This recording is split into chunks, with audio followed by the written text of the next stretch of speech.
একটা অন্য আঙ্গিক তুলে ধরলেন। কিন্তু Jontu Baraik, back to the basics দুজনের কাছেই, দেবাশিস দা, জন্টু বড়াইক আপনাকে দিয়ে শুরু করছি।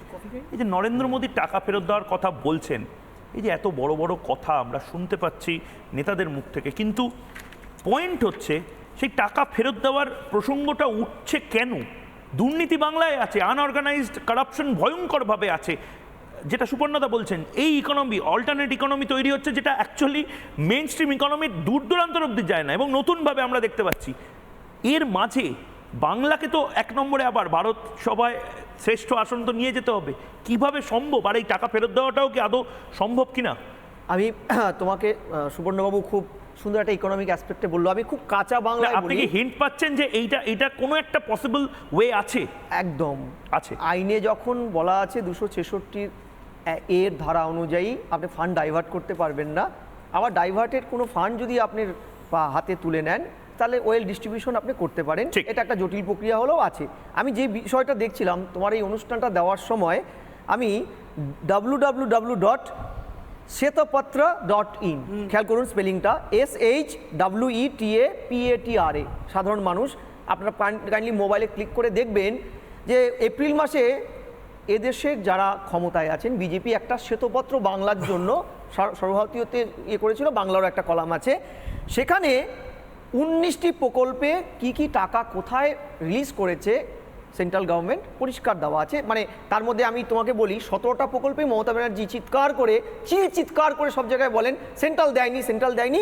এবং ওই শ্বেতপত্র প্রকাশ হওয়ার পরে 17ই এপ্রিল রাজ্যের শাসক দল যারা কথায় কথায় আপনার আমার ট্যাক্সের টাকায় সুপ্রিম কোর্ট হাইকোর্টে লাফালাফি করেন, তারা কিন্তু একটাও কোনো কিনোট বা অবজেকশন করে প্রেস মিট করেনি। এবার প্রশ্নটা হচ্ছে, সেখানে আমি দুটো অপশন তুলছি। প্রকল্প পাচ্ছে না, এটা মিথ্যা কথা না, সিরিয়াসলি আমি বলি, তুমি বলছিলে আনঅর্গানাইজড ওয়েতে এখানে করাপশন হয়, আমি বলছি এখানে অর্গানাইজড ওয়েতে লাস্ট 13 বছরে করাপশনটা হয়েছে, এবং থানাগুলোকে বেস করে একটা ডার্ক মাস্টার ব্ল্যাক ইকোনমি, যেটা প্যারালাল ইকোনমি। এই প্যারালাল ইকোনমিটা হচ্ছে তুমি তুলবে টাকা, তুমি তুলবে সরকারি প্রকল্প থেকে তুলবে, হকারদের থেকে তুলবে, শ্রমিকবাবুরকে ছুরি ধরে তুলবে, অমুককে ধরে তুলবে, বাড়ির জানলায় একটা হাতুড়ি বাড়ি পড়লে ছুটে এসে কাউন্সিলর তুলবে, যে কোনো মূল্যে তুলবে, এবং একটা জায়গায় সেন্ট্রালাইজড হবে, তারপরে ভাগ হবে। That is dark master. এতে অনেক তৃণমূলে তো খুন হয়েছে। এইবার আমি তোমায় বলি, ডার্ক মাস্টারের কাজটা কারা করে? ডার্ক মাস্টারের কাজটা হচ্ছে তৃণমূলের ভোট লুটেরা শাহজাহানরা। আমি ওই প্রসঙ্গে যাচ্ছি না, আমি যেটা বলছি তোমায়, যে দেখো তৃণমূল দুটো মেকানিজমে করাপশনটা করে। একটা হচ্ছে কেন্দ্রীয় প্রকল্প নিজের নামে স্টিকার করে দিয়ে টাকা ঘরে তোলা, আর যেখানে পারে না সেটাকে ডিনাইড করে দেয়। উত্তরপ্রদেশে কি হয় ভাই? একটু বলতে দিবেন, আপনি বলবেন, বলতে দেবেন, ডিস্টার্ব করবেন না। আমি বলছি এখানে ওই শ্বেতপত্রে একটা জায়গায় সিরিয়াস একটা ভয়ানক মমতা ব্যানার্জি বারবার এই কথাটা বলে, ঝরিয়া রানীগঞ্জের কোলফিল্ডের প্রজেক্ট করেনি সেন্ট্রাল।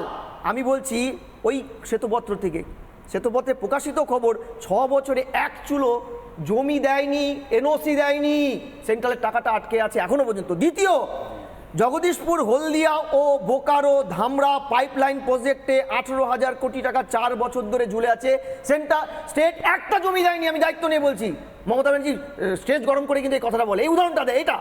তৃতীয় লাস্ট বলে যাচ্ছি, বিষ্ণুপুর, তারকেশ্বর থেকে বিষ্ণুপুরের রেল লাইন প্রকল্পে এই মুহূর্তে হাজার কোটি টাকা আটকে আছে, স্টেট জমির জট কাটাচ্ছে না। আমি 3টা উদাহরণ দিলাম, আপনারা সাধারণ মানুষ এই স্পেলিং দিয়ে শ্বেতপত্রে গিয়ে দেখান।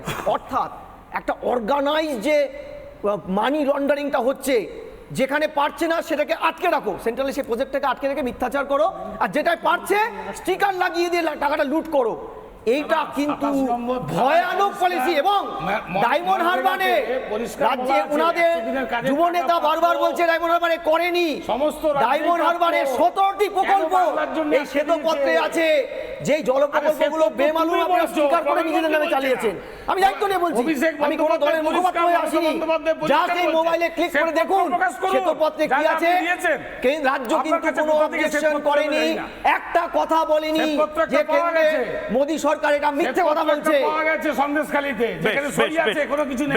একদম এই একদম হচ্ছে শ্বেতপত্র। আমি দেবাশিস সরকারের কাছে যাব, কিন্তু দেবাশিস সরকারের কাছে যাওয়ার আগে আমার ফেভারিট পার্সন সমীর চ্যাটার্জি, আপনি একটা মিস ইনফরমেশন দিলেন। এটা তো নিউজ চ্যানেল, হঠাৎ করে কেউ যদি চিঠি পাঠিয়ে দেয় কলকাতা পুলিশ থেকে যে এই ফেক নিউজ কেন চালাচ্ছ, সেটা হচ্ছে সানন্দে যে ফ্যাক্টরিটা ওটা টাটা বন্ধ হয়ে যায়। টিয়াগো হয়। টাটা টিয়াগোর নেক্সন দুটো গাড়ি তৈরি হয়। 4 লক্ষ ইউনিট গাড়ি বেরিয়েছে হ্যাঁ, ওখান থেকে। একদম। আরেকটা হিসেবে আশেপাশে বন্ধ ব্যাটারি আছে। আছে। আমি বক্তব্যটা আসল বলছি, না, না, দাদা, ঠিক কথা, ঠিক কথা।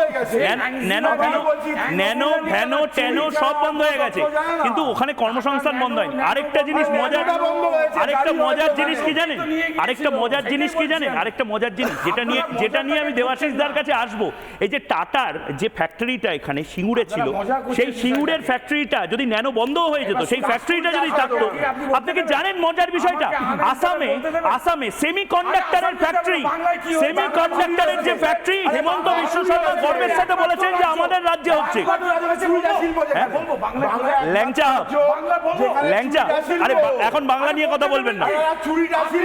আচ্ছা 30 সেকেন্ড বলেন। দেশের মধ্যে সেন্ট্রাল বাংলাকে 100 দিনের কাছে পাঁচবার কৃষি কর্মী শিল্পে আবাস তৈরি, রাস্তা হয়ে গেছে 30 সেকেন্ড। সংখ্যালঘু ভিত্তিতে প্রথম, স্কিল ডেভেলপমেন্টে প্রথম, বিল্ডিং এ প্রথম, টেন্ডারিং এ প্রথম, মিউটেশনে প্রথম, কৃষক বন্ধুতে প্রথম, কন্যাশ্রীতে প্রথম, লক্ষ্মীর ভান্ডারে প্রথম। আর কি চান? কোন রাজ্যে আছে? আমি দুজনকেই অনুরোধ করছি, দেবাশিস সরকারকে, আর কি চান বলে শেষ করলেন সমীর চট্টোপাধ্যায়। মুখ্যমন্ত্রী বেশ সমীরদা হয়ে গেছে। রাজধর্ম পালন করুন। আচ্ছা রাজধর্ম পালন করব। আমি রাজধর্ম এখানে পালন করে পরবর্তী বক্তাকে আনইন্টারাপ্টেড কথা বলতে দিচ্ছি, আর যিনি কথা বলতে দিচ্ছেন না তার মাইকটাকে একটু নামিয়ে দিচ্ছি। একটু নামি না, পুরো বন্ধ করুন। সমীর দা বলুন। আমি কথা বলতে দিই দেবাশিস দা। সমীর দা চেষ্টা করলেন আর কি চান।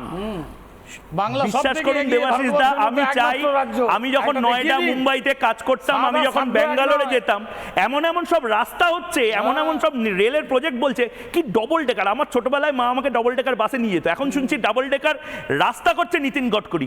আমাদের বাংলাতে আমি জানি না। আর আমরা যশোর রোডটা, আমার পাড়ার পেছনে যে গলিটা আছে, সেরকম একটা ইন্টারন্যাশনাল রাস্তা ওইটুকু সাইজের, সিঙ্গুরের ফ্যাক্টরিতে ভেড়া ঘাস খেয়ে যায়। মানে আমার বাংলাতে আমরা এই পলিটিক্সটা করে, আমরা সবাই কিন্তু বাংলার, এই পলিটিক্সটা করে আর কতদিন 50, 60, 70 বছর পেছাবো বলুন তো? এই কি প্রথম? এর আগে হতো না?